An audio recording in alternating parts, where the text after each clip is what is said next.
Naimbitahan nga pala kami dyan sa isang birthday. Malapit lang po sa amin at yan yung mga handa nila.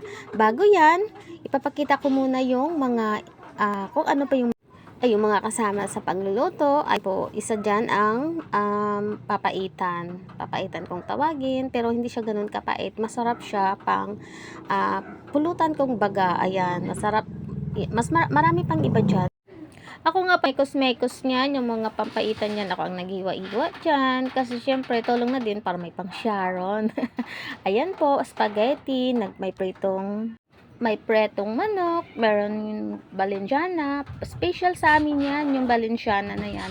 Once na may balinjana, napaka-special na party or birthday, yung pag meron kang balinjana.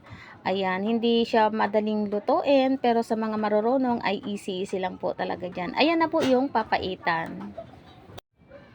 At ayan na guys, luto na lahat at naka-ready na, nakahanda na at pwede nang kumain at kumanta pagkatapos ay mag-Sharon. Thank you for watching!